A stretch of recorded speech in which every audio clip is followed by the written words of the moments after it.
Number 8, वला तक़्तुलुन नफ़्सल्लती हर्रमल्लाहु इल्ला bill हक़्क़ि, किसी निर्दोष की हत्या न करना, किसी बेकसूर को कत्ल न करना, जिसको कत्ल करने की इजाजत इस्लाम ने तुमको नहीं दी है। फलस्तीन का मामला चल रहा है, हमें मालूम नहीं अंदर कौन कौन सी बातें।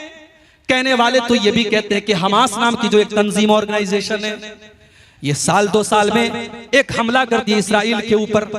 इसराइल हमास के मुकाबले में बहुत ज्यादा पावरफुल है।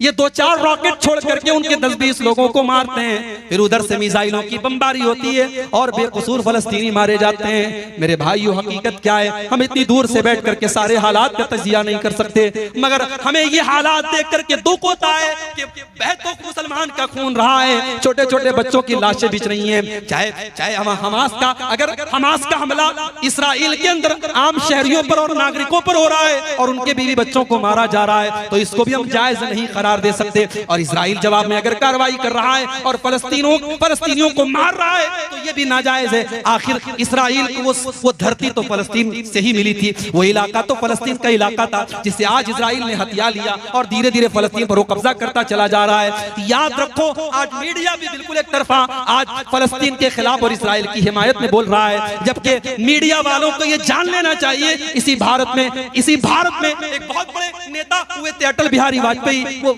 कांग्रेस के नेता नहीं थे, बीजेपी के नेता थे, उनकी विचारधारा अलग थी। उन्होंने उस दौर में एक बयान दिया था जो बहुत वायरल हो रहा है। उन्होंने कहा था कि भारत फलस्तीन के साथ खड़ा है और भारत का ये मानना है कि फलस्तीनियों को उनका हक मिलना चाहिए। आज हमारी हुकूमतों के मेयार बदल गए, आज मीडिया की जबान बदल गई। काश मीडिया वालों को कुरान की आयत कोई जाकर के बता दे, इस्लाम के ऊपर आतंकवाद का लेबल लगाने वालों, इस्लाम किसी आतंकवाद की दावत नहीं देता। इस्लाम तो कहता है वला तक़्तुलुन नफ़्सल्लती हर्रमल्लाहु इल्ला बिल हक़्क़ि, किसी निर्दोष की हत्या करने का तुम्हें अधिकार नहीं है। किसी बेकसूर की हत्या आप नहीं कर सकते। ये सुसाइड बॉम्बिंग जायज नहीं है इस्लाम में। कोई गया किसी शॉपिंग मॉल में अपने आप को उड़ा दिया, 100 लोगों को मार दिया, ये इस्लाम में जायज नहीं है। मेरे भाइयों, किसी एक बेकसूर की हत्या पूरी मानवता की हत्या है, कुरान ये कहता है। इंसान की जान की ये वैल्यू है इस्लाम के अंदर।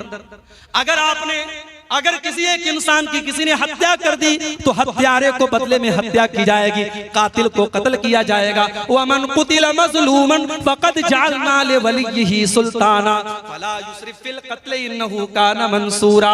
अगर कोई कत्ल हो गया तो उसके घर वालों को अल्लाह ने इजाजत दी है कि चाहे तो वो कातिल को कत्ल करवा दे, चाहे तो वो कातिल को कत्ल करवा दे, और चाहे तो कत्ल के बदले एक बहुत बड़ा अमाउंट जिसको दियत कहा जाता है वो दियत ले ले। ये अधिकार अल्लाह ताला ने जो इंसान कत्ल हुआ है, जो मकतूल है, उसके घर वालों को दिया है।